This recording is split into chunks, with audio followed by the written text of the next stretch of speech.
Gálatas, capítulo 6, versículo 14. Mas longe esteja de mim gloriar-me, a não ser na cruz de nosso Senhor Jesus Cristo, pela qual o mundo está crucificado, para mim e eu para o mundo. Para mim e eu para o mundo. Meus amados, neste texto sagrado, Paulo, teólogo da cruz, demonstra que sacrificou todo o seu orgulho na cruz de Cristo e nos revela como instrumento de Deus para crucificar o nosso ego.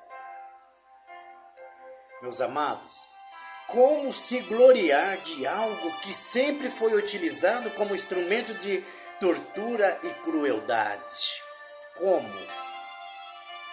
No dia 14 de setembro de cada ano, se comemora o Dia da Cruz. A cruz foi um instrumento de morte que Deus transformou em instrumento de vida. A cruz foi um instrumento de condenação que Deus transformou em instrumento de salvação. A cruz foi um instrumento de crucificação que Deus transformou em instrumento de reconciliação do homem com Ele por intermédio da morte expiatória do nosso Senhor Jesus Cristo. A cruz como instrumento de maldição. Segundo a enciclopédia Livre, a cruz na forma de duas vigas teve sua origem na antiga Caldeia e foi usada como símbolo do deus Tammuz, tendo a forma do tal místico a letra inicial de seu nome. Naquele país e em terras adjacentes lá no Egito. Na subcultura gótica, o símbolo da cruz geralmente representa sofrimento, dor ou angústia. Na Roma antiga, antes mesmo da morte de Jesus Cristo, uma cruz era usada para atar ou pregar condenados à morte, fazendo-os padecer terrivelmente. A Bíblia já descrevia a crucificação desde os tempos de Moisés como um dos métodos de punição para os transgressores, dizendo: se alguém houver pecado passível da morte, se alguém houver pecado passível da pena de morte e tiver sido morto e o pendurares no madeiro, o seu cadáver não permanecerá no madeiro durante a noite, mas certamente os enterrarás no meio do dia. Porquanto o que for pendurado no madeiro é maldito de Deus. Assim não contaminarás a terra que o Senhor teu Deus te dá em herança. Se encontra em Deuteronômios, capítulo 21, de versículos 22 ao 23. O apóstolo Paulo, gente, ele nos revela como Deus nos livrou da maldição da cruz por meio de Cristo, dizendo: Cristo nos resgatou da maldição da lei, fazendo-se Ele própria maldição em nosso lugar. Porque está escrito: maldito todo aquele que for pendurado em madeiro. Para que a bênção de Abraão, o nosso pai da fé, chegasse aos gentios em Jesus Cristo, a fim de que recebemos pela fé o Espírito prometido. Está em Gálatas capítulo 3, versículo 13 e 14.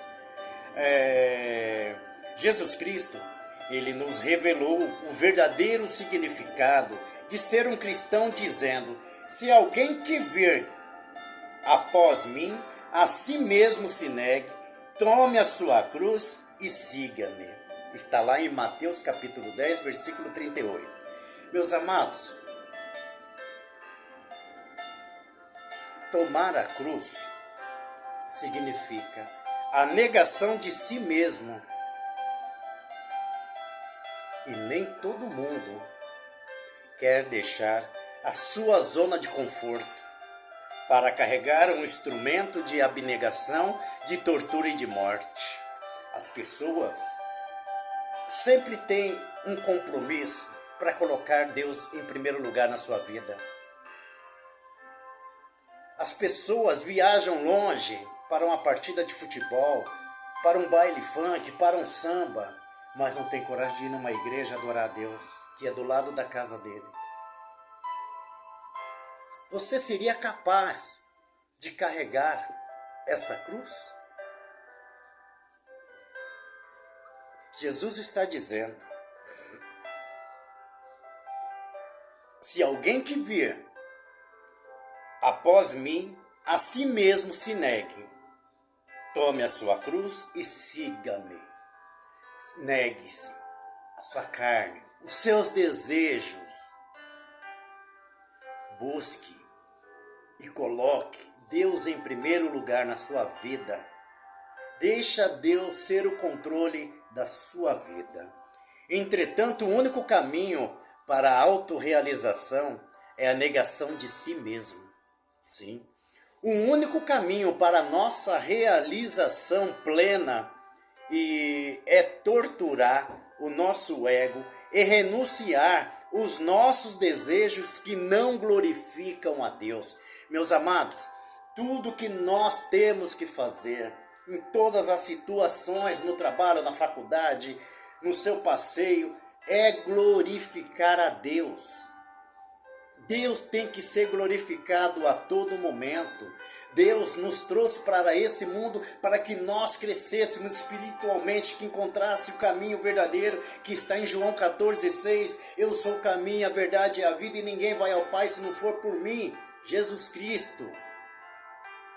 E o único caminho para a autorrealização plena de nossas vidas é justamente morrermos a cada dia para o pecado e o mundo e o vivermos para Deus. 2 Coríntios capítulo 5, versículo 15. E ele morreu por todos para que todos vivêssemos por ele. Glória a Deus. Jesus Cristo morreu por todos para que nós todos vivêssemos por ele. Jeremias capítulo 1, versículo 5. Antes mesmo que eu te formasse no ventre de tua mãe, eu já te conheci e te chamei pelo profeta. Meus queridos, Deus ele quer que você encontre o caminho verdadeiro, para que você cresça espiritualmente através do caminho verdadeiro que está em João 14,6, que eu sou o caminho, a verdade e a vida, e ninguém vai ao Pai se não for por Jesus Cristo. Meus amados, um pingo é letra. Nós viemos neste mundo para evolução. Nós temos que deixar os nossos desejos, as nossas vontades e fazer a vontade do Pai. É isso que Ele quer de cada um de nós. Creia nesta mensagem, creia nesta palavra. Tem alguém aqui que ele está assim, segurando na corda para não vir para Jesus.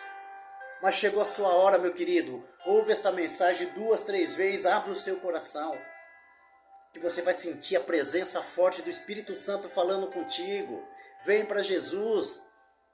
Carregue a sua cruz.